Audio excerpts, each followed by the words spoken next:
Gracias, Norma. Muchas gracias. Feliz de tenerte. Te agradezco muchísimo. Soy una madre de familia, soy médica, amo a mis 8 hijos y a mis 14 nietos y fui formada en nuestra fe, como vos. Y bueno, por también las gracias que Dios me dio de poder estudiar mucho, tener una familia también intelectual que me orientó a ese rigor de la formación académica. Bueno, uno puede también llegar a realmente a descubrir todas estas cosas en el estudio riguroso y metódico, y tengo la obligación sencillamente de hacerlo conocer. No es nada extraordinario, vos harías lo mismo, todos hacemos lo mismo, en la medida en que Dios nos pone, bueno, estas son las circunstancias, para esto te preparé y tenés que hacerlo. ¿No es cierto? Y pensar más que cuando uno tiene hijos y tiene hijos chiquitos, cuando yo empecé la medicina legal, no podía evitar proyectar en esos restos de chiquitos asesinados por el aborto la carita de mis hijos, ¿no es cierto? Entonces uno siente fuerte, los primeros años fuertes, impresiones fuertes, un sacudón enorme y un sentimiento de injusticia terrible el que uno tiene que combatir. Y por supuesto también, no olvides que mi familia es europea, y Europa desgraciadamente ya vivió este control demográfico después de la Segunda Guerra, de manera que ese conocimiento que ya desde chiquita al escuchar familiares míos me fue penetrando en ¿cómo decirte?, la inteligencia y sobre todo el corazón, ¿no? En la medida que voy estudiando, hago las especialidades, me recibí muy joven, a los 26 años con 5 hijos chiquitos. Luego, cuando hice la tercera especialidad en medicina legal, empezar a ver esta temática del aborto, por supuesto, me puso frente a esta realidad espantosa, y simultáneamente empezaban todos los medios de difusión a hacer propaganda de este horror. Es decir, una cosa que uno veía cuando yo me recibí hace 40 años, para todos los médicos el abortero era un ser despreciable, no era médico, no lo consideraban médicos mis profesores, era un hombre que, en fin, incapaz de hacer una medicina real. Entonces, buscando un buen pasar económico, se dedicaba al crimen, por eso lo hacía ocultamente. Chinta, pero déjame decirte que con toda, dirían los argentinos, vos eres muy humilde, pero no, esta es una mujer que ha dicho que sí. Todos estamos llamados a decir que sí. Exacto. Eso es lo que tú has dicho, pero no todos hemos tenido ni la valentía, ni las agallas, ni la dedicación para decir un sí. Y yo por eso quisiera primero agradecerte y en segunda ya entrar de directo al tema. ¿Cómo no? Directísimo. ¿Cómo no? Yo en tus conferencias y en algunos lugares te he seguido y hablas de que no es una casualidad, de que es una estrategia mundial atentar directamente contra la vida de la persona, menospreciarla, cosificarla, incluso degradarla. Entonces, yo quiero preguntarte directamente, ¿dónde nace esta estrategia y por quién? Mira, nace concretamente en el año 1952, cuando David Rockefeller II hace un organismo con Margaret Sanger que se llama Federación Internacional de Paternidad Planificada, paren juntos en inglés, y justamente inventa ese nombre, Paternidad Planificada, para que nadie vincule este instituto con el anterior que había fundado Rockefeller, que fue la Liga Eugenésica de Control de Natalidad, por el cual esterilizaron cientos de miles de familias estadounidenses por tener algún hijo preso, algún sobrino discapacitado, lo que fuera. Fue espantoso el exterminio de gente pobre que hizo la Liga. Para desvincular esa Liga, Rockefeller, como los Galton, los Huxley, tenían familias grandes que pertenecen al establishment que gobierna Estados Unidos y el mundo, tenían una obsesión con el racismo y la limpieza de la población. No olvides que la eugenesia era una ciencia a principios del siglo XX, muchísimos médicos hablan de la eugenesia, siempre con el mensaje de que si la persona pertenece a familias que tienen alguna discapacidad o enfermedad o son muy pobres, que no tengan hijos, ¿no? Por supuesto. Ese criterio demográfico lo lleva a Rockefeller, pero un particular odio a los países católicos, ¿no es cierto?, hacer este organismo que hoy, eso se llama IPPF, Federación Internacional de Paternidad Planificada, tiene 66.000 clínicas de aborto en el mundo aproximadamente, cobra cada aborto, según la página, casi $400 el aborto con misoprostol y casi 800 el aborto quirúrgico, multiplica por los miles. Fíjate, hubo médicos que salieron de la IPPF, hicieron esa hermosa película documental que se llama Blood Money, dinero de sangre, y una de las médicas que confiesa, confieso haber hecho 35.000 abortos, un solo médico. 35.000 abortos. Entonces, a partir de allí, ese organismo no solo hace todos los planes de aborto, sino de educación sexual. Para enseñar a la par. Eso, todos los manuales que hay aquí en México y en todo el mundo de educación sexual, que son manuales de corrupción de menores, justamente la intencionalidad es erotizar grandemente a los chiquitos, les hablan de la masturbación a los 4 o 5 años, a tocar las partes de su cuerpo que les dan placer, les hacen dudar de, por supuesto, los reeducan desde lo que ellos llaman bisexualidad original, para que no crean que ser mujer o ser varón es legítimo, que son estereotipos. A los nenes en muchos jardines les pintan los labios, les ponen collares, ya es práctica general. Quiero decirte que el presidente de ese mismo organismo, de la IPPF en 1973, ante el presidente Guttmacher, me refiero al doctor Guttmacher, ante el presidente de los Estados Unidos, Nixon, terrible controlador de población, terrible racista, dice: la única forma que tenemos de llegar al aborto libre en los países católicos es mediante una intensa educación sexual. Entonces el presidente Nixon, desde el año 68 hasta el año 74, hace una fuerte acción contra la natalidad. Primero manda su secretario del Tesoro, secretario del Tesoro, digo bien, Robert McNamara, que crea el Banco Mundial para hacer los préstamos para aborto a todos nuestros países. Condicionados a todos los demás, se te presto dinero a cambio de que bajes la natalidad. Claro, pero además es una cosa terrible.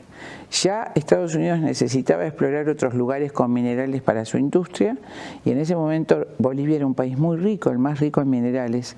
Entonces manda a los Médicos Sin Fronteras a exterminar la fertilidad de las mujeres bolivianas. Cientos de miles de mujeres, con el pretexto del control de cáncer de útero, fueron cauterizadas sus trompas de falopio, fueron sometidas a una esterilización involuntaria y desconocida por las mujeres. ¿Qué pasó en Bolivia? Es un país de baja natalidad, es un país alto y frío. Eso fue un genocidio del cual Bolivia nunca se levantó. Los médicos, los padres de familia matan a los médicos, hacen un documental que se llama Sangre de Cóndor, es hermoso. Es una película. Exactamente. Exacto, eso es justo. Y en ese momento, entonces, primero intentan por la fuerza y luego intentan legalmente. Pero es importante, porque me preguntaste cuándo empezó. Nixon hace ese intento de exterminio de castración forzada, luego junto a una comisión que hace un documento de educación de 200 hojas donde crea la educación sexual para enseñarle a los niños otras alternativas sexuales que sean infecundas. Estamos hablando ya de 1960, estamos hablando de varias décadas atrás, cuando inicia esta gran estrategia a través de un famoso nuevo orden mundial, con un gobierno central que está justamente tratando de manipular al ser humano. Pero lo más importante que yo te voy a preguntar, mi querida Chinda, es ¿por qué lo hace? Mucha gente dice, no, bueno, es que son buenos y quieren que los pobres no sufran, que la gente que está en condiciones circunstancias no sufran. No, hay una realidad detrás. Bien, hay una realidad enorme, que eso es lo que te quiero clarificar. Una vez que pasa todo esto, también Rockefeller crea en la década del 60 la organización del Fondo de Población de Naciones Unidas, UNFPA, Fondo de Población de Naciones Unidas, para controlar la imposición del aborto. ¿No es cierto? Ya estaban claros que necesitaban recursos minerales, hay muchos documentos que versan de lo mismo, para la industria de los Estados Unidos. Entonces, su primera intención fue hacer conferencias internacionales que llama de población y desarrollo, para presionar a los delegados de todos los países y obligarlos a aceptar la imposición del aborto. Te estoy hablando de 1970. ¿No es cierto? En ese momento se hace la primera conferencia en 1974 en Bucarest, la segunda se hace acá en México en el 84 y la tercera en el Cairo en 1994. Pero en esa primera conferencia, entusiasmadísimo Rockefeller, seguro de que imponía el aborto en todos los países dominados, porque ya había establecido el mecanismo que es el endeudamiento externo para postrar a los países políticamente que no puedan oponerse a esa legislación. Sin embargo, mi país, la República Argentina, tiene una participación totalmente inesperada por Rockefeller, ya que el presidente manda a su canciller diciendo que la Argentina jamás admitirá la globalización del aborto, ni la imposición del aborto, ni de ninguna medida de control de natalidad. Que su país, nuestro país, es un país despoblado, grande, generoso, rico, y que ha recibido en su territorio inmigrantes de todas las naciones, de todas las razas, y necesita niños para poblar su territorio. Jamás la Argentina accederá a la imposición de ninguna política de control natal. Cuando Argentina se levanta, por supuesto se ocunda Argelia en primer lugar, Santa Sede, y todos los países africanos se levantan, toda Sudamérica, Sudasia, y fracasa la conferencia de población. Y hay una respuesta, obvio, que esto es una de las cosas más reveladoras de esta gran estrategia mundial. ¿Qué es tu pregunta? No es para bien de nadie, no es para ayudar a las poblaciones, sino para empobrecerlas y acceder a los recursos. Pero sí. Nada más para que la audiencia nos entienda. Estamos hablando que esa estrategia tiene dos áreas o dos aristas. La primera, para enriquecer la industria norteamericana, hay que ponerle nombre y apellido, corríjame si me equivoco. Sí. Y la segunda, para enriquecerme a través de la industria propia del aborto y de la anticoncepción. Entonces tiene dos caminos, las famosas tres patitas de las que usted habla, del gobierno. Aquí ya tenemos paradas en dos patitas. Nos queda muy poquito tiempo. Bien. Yo quisiera que usted nos dijera así rápidamente dos cosas que nos revela este famoso informe de Kissinger. Que el secretario de Estado de Nixon, fue su último acto de gobierno, eleva un informe ante la respuesta de Argentina que se llamó, importante que nuestra audiencia recuerde este nombre, Implicancias del crecimiento poblacional para la seguridad de los Estados Unidos y sus intereses de ultramar, más conocido como informe Kissinger o Memorándum 200. Es un informe grande de 200 hojas. Al principio del informe dice que las posiciones como Argentina, Argelia y la Santa Sede deben ser inmediatamente neutralizadas. Así nos va. Así fue la guerra de Malvinas y el odio que se desencadenó contra nosotros. ¿Hay una represalia? Una represalia enorme en las políticas de crédito. Más adelante dice, en el siglo XXI Estados Unidos carecerá de los minerales necesarios para su industria, pues los habrá consumido a lo largo del siglo XX. Esos minerales yacen inexplotados en los países en vías de desarrollo, como México, como Argentina, y si esos países alcanzan, por favor quiero que la audiencia escuche, que es lo inverso de lo que nos enseñan en la escuela. Si esos países alcanzan un crecimiento poblacional importante, será inevitable su desarrollo industrial. Desarrollo que debemos evitar a toda costa para que esos países no consuman los minerales necesarios para la industria de los Estados Unidos. Esto es revelador, o sea, más claro, imposible. Ni el agua. Pero más adelante, fíjate que dice dos cosas que quiero que nuestra audiencia escuche. Debemos exterminar el genio joven de los países con alto índice de natalidad que pudieran oponerse a la explotación extranjera. ¿De quién estamos hablando? De México, de Argentina, de Brasil, de Bolivia. Justamente los jóvenes, por su ímpetu, no permiten. Y al final, fíjate cómo dice, lógicamente, para que los países anfitriones no sospechen, debemos ocultar nuestras metas demográficas detrás de planes sanitarios. Exacto. ¿Qué es lo que estamos viendo? Salud reproductiva, salud sexual. Decime, ¿qué puede tener de salud dar una pastilla anticonceptiva a una nena de 12 años que puede producir tromboembolia, hepatitis, pancreatitis, varices, una depresión psicótica?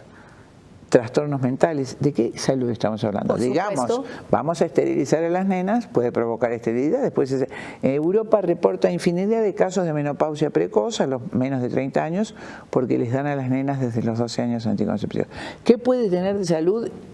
Incrustar en la mucosa del útero, la más sensible del organismo, un artefacto de metal, de cobre, provocando una reacción terrible de cuerpo extraño que puede tener consecuencias impredecibles.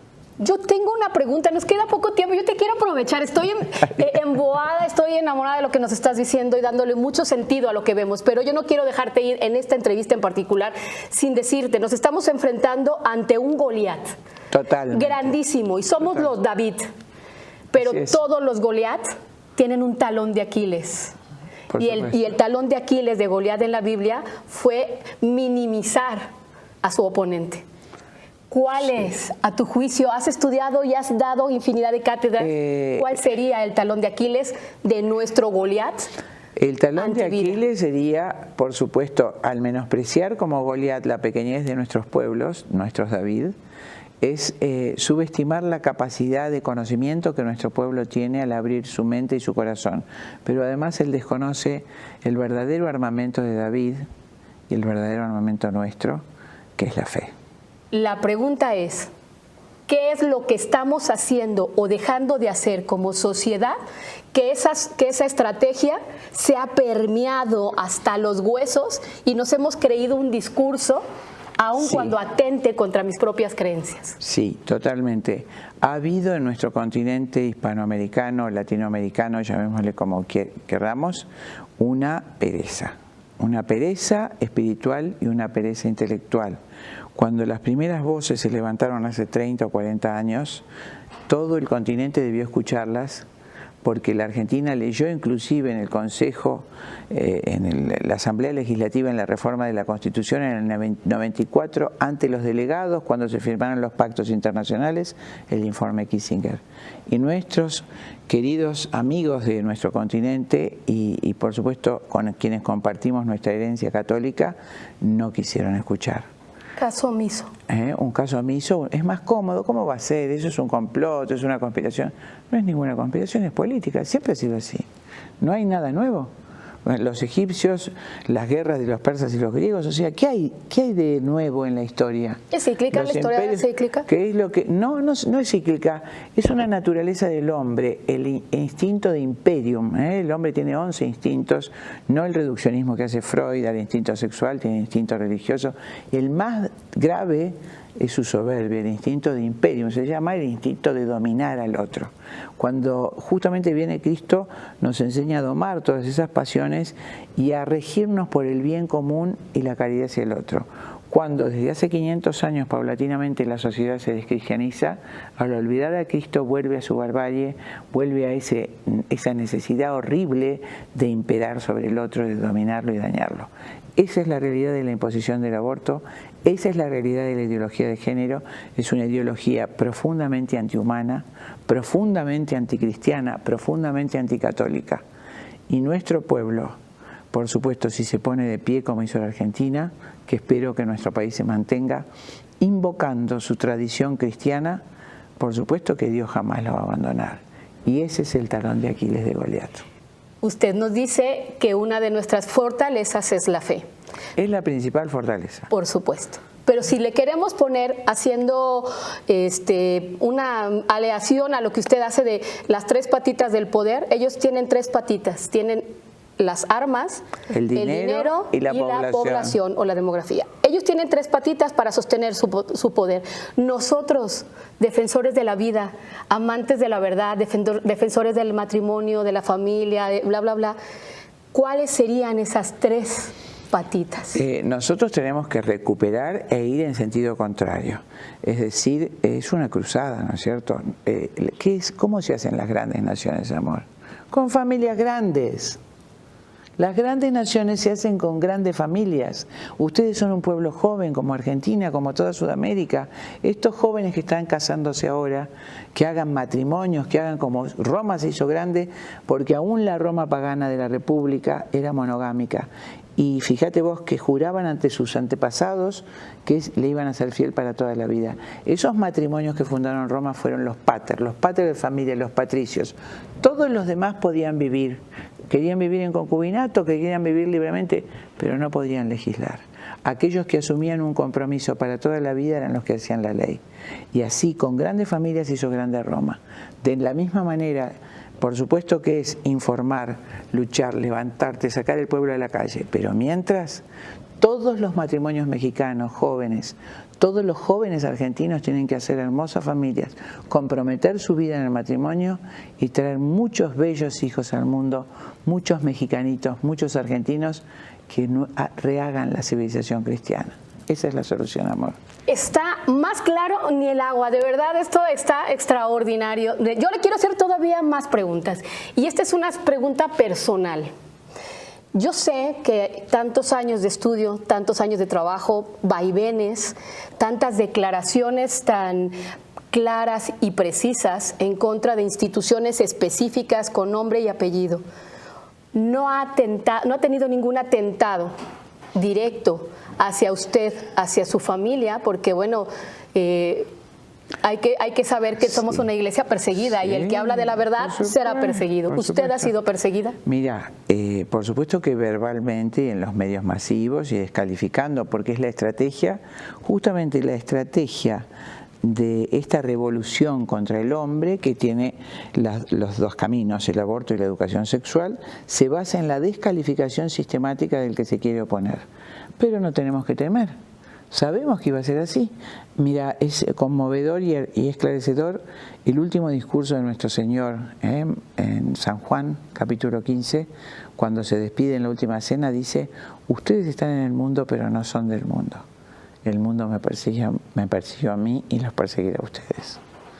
Y el que sabe, espera eso, es libre y nuestro destino está más allá. Es valiente es usted. Una característica más, mujer inteligente, generosa, además valiente. Yo quiero pasar a una segunda parte de esta entrevista, porque nos están dando un poco más de tiempo, cosa que agradezco, señora, de allá en producción, que es la parte médica, literal. Mucho sobre el tema del aborto se soporta sobre mitos, sobre mentiras. Por supuesto. La primera de ellas es que no es persona. Se dice, no es una persona, es un cúmulo de células, y que obviamente como no tiene desarrollado el cerebro tampoco siente, no le duele. ¿Esto es verdad, doctora? Eso es una enorme mentira y es una burrada que inclusive un biólogo muy famoso en México acaba de decir esa burrada. Tendría que profundizar en embriología. En estas conferencias que he dado estos 7 días en México y 9 días anteriores en Costa Rica, he mostrado justamente un aborto en un hospital de mi ciudad que sobrevive al misoprostol, un chiquitito de 8 semanas, 8 semanas, lástima que no tenemos para mostrarlo, pero yo lo puedo girar para que ustedes lo hagan ver al público, cómo se mueven sus patitas, desesperado, pobrecito, y es así chiquitito, sus piernitas y sus bracitos, y mueve para un lado, por supuesto muere por falta de oxígeno al despegarse. Obviamente si la motricidad está desarrollada, la motricidad depende del desarrollo de la médula espinal. La médula tiene la parte anterior que se encarga de la motricidad de los miembros y una parte posterior que es la parte sensitiva. Desarrolla ambas al mismo tiempo. Mito, desarrollo. Entonces se mueve, ustedes. Tiene el cuerpito entero a las 8 semanas. Nunca se produce antes de las 8 semanas el aborto, porque la mujer recién lo percibe cuando tiene la primera falta menstrual. O sea que ya a las 8 semanas recién sería el aborto más pequeño que se hace, ¿no es cierto? Con misoprostol o con aborto quirúrgico. Ese chiquito está totalmente formado, tiene sus piernitas, bracitos, los mueve y es lo que siente perfectamente de las 8 semanas en adelante. Siente mucho dolor y cuando uno recoge las caritas de los fetos, de ahí en adelante ni hablar, cómo ves la expresión de las caritas de terror y de sufrimiento en las criaturas. O sea, primer mito, sufre, no es ninguna bolsa de células, esas primeras células lo son en esos primeros 10 días hasta la anidación, inmediatamente se empieza a formar. Hay películas en televisión perfectas en las redes, donde se ve todo el desarrollo. Antes las veíamos solamente en la Facultad de Medicina, donde se ve el desarrollo del óvulo fecundado, ese embrioncito, cómo va llegando hasta la trompa, cómo se desarrolla rápidamente y en pocos días, en pocas horas se va formando ese cuerpito en forma perfecta, ¿no es cierto? Entonces, no es una bolsa de células, sufre como nosotros, a las 8 semanas tiene desarrollada la motricidad y la sensibilidad medular. Y además hay muchos mitos. Uno de ellos es, ahora hablan del aborto seguro, legal y gratuito. Es decir, fíjate vos, hay como un concepto mágico. El aborto, si es ilegal, es malo, y si es legal, es seguro. Un disparate, uno de estos sofismas, podemos decir, un sinsentido. Es la misma operación, es el mismo hecho. Imagínate, desde el punto de vista del misoprostol, el que vos tomes la pastilla en el hospital o la tomes en tu casa, es exactamente lo mismo. Te produce una hemorragia terrible, una vasoconstricción con falta de oxígeno en la cavidad uterina y contracciones fuertísimas. Te puede provocar hemorragias terribles, retención de restos. No les avisan a las mujeres que es un parto lo que van a tener con el misoprostol. El misoprostol induce trabajo de parto. La mujer va a tener los dolores del trabajo de parto y va a parir un hijo, pero un hijo muerto. No hay ninguna diferencia con parir un hijo vivo. La diferencia es que en un caso el chiquito que vos traes al mundo está vivo y en este caso vas a ver en el inodoro a tu hijo muerto. Es un parto, las contracciones son mucho más fuertes si se da el misoprostol intravaginal. Peligros grandes son la retención de restos placentarios con la infección y muerte posible de la mujer. Por supuesto el estallido de útero. Mientras discutíamos en la Argentina, una mujer estaba en crisis en terapia intensiva en la provincia de Santa Fe por rotura de útero por misoprostol, otra por hemorragia gravísima cataclísmica. Y yo misma hice un informe forense en el asesinato de una chiquita, Kayla Jones. La médica fue sobreseída, desgraciadamente, si podemos llamar médica, que le puso misoprostol a la nena, hizo un shock tóxico en 36 días, en 5 días murió. Del 1 de diciembre del 2015 que la internó la médica y le puso el misoprostol, el 5 de diciembre la chiquita muere de una forma horrible. Activa ese mecanismo de falta de oxígeno que desencadena el misoprostol, puede activar un bichito que está en el 18% de las mujeres, que se llama Clostridium sordelli, que cuando no hay oxígeno pasa de la forma latente a la forma activa y produce una toxina que mata a la mujer en 36 horas. O sea, como ustedes ven, esto está cimentado en una mentira. El doctor Nathanson incluso así lo dijo. Nosotros agrandamos datos estadísticos y todo ha sido para que la gente crea que es una necesidad, que es un derecho, que es una cuestión de salud pública, cuando en realidad pues la erogación del presupuesto no corresponde a la necesidad que supuestamente existe. Por supuesto, no hay ninguna necesidad. México tiene, quiero que sepa nuestra audiencia, si es mexicana, así como mi última ponencia en el Senado argentino fue mostrarle a los señores senadores la mentira de las cifras que estaban manejando los ministerios de salud descaradamente. ¿No es cierto? Ustedes tienen aproximadamente 10.000 abortos clandestinos y no jamás existieron 700.000 ni 500.000. Y te digo por qué. Las Naciones Unidas dicen que cada 100.000 abortos hay 220 muertes por aborto. Ustedes tienen 23 muertes por aborto. Multiplicando por 100.000 dividido 220 te da 10.000 y pico de abortos. Ese es un cálculo científico de los abortos clandestinos que hay y han tenido solo 23 muertes por aborto, dentro de las muertes maternas que las han bajado a 780 y pico de muertes o algo muy parecido. Y quiero hacer una salvedad, con esa excusa de que había que bajar la mortalidad por aborto se legalizó en el Distrito Federal de México en 2007 el aborto. Exacto. El 2007 el Distrito Federal tuvo 7 muertes por aborto. El 2017 tuvo 7 muertes por aborto. Quisiera saber en dónde bajó la cantidad de muertes por aborto. Son mentiras. Esto está plagado de mentiras, está plagado de eufemismos. Esto nos da de verdad para muchísimo más. Yo solo quisiera traer ya a colación para cerrar esta entrevista y agradecerle su participación, su generosidad, porque sabemos que esto es incluso más allá de las fuerzas humanas. Está usted muy cansada y le agradecemos de corazón. Gracias a vos, Norma. Ojalá pudiéramos siempre, vos y yo, llevar siempre la verdad a aquel que no la conoce, ¿no? Y permitirle la posibilidad de salvarse de esta persecución enorme a los niños por nacer. Me encantó. Yo creo que en nuestra audiencia y todos los de ESNE, tanto televisión como de radio, seguramente agarraremos ese pedacito que nos corresponde de participación cristiana comprometida. Quiero cerrar diciéndole lo que decía Leonardo da Vinci. Él decía que cuando no se castiga el mal, se ordena hacerlo. Así que si usted y yo seguimos haciendo caso omiso, si usted y yo ignoramos o tapamos oídos o cerramos ojos ante una realidad, estamos ordenando el mal.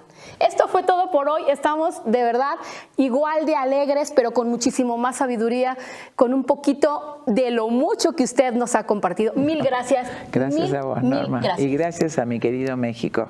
Hermoso país, hermano. Seguramente tendremos un poco más de Childa más adelante. Muchas gracias. Hasta la próxima.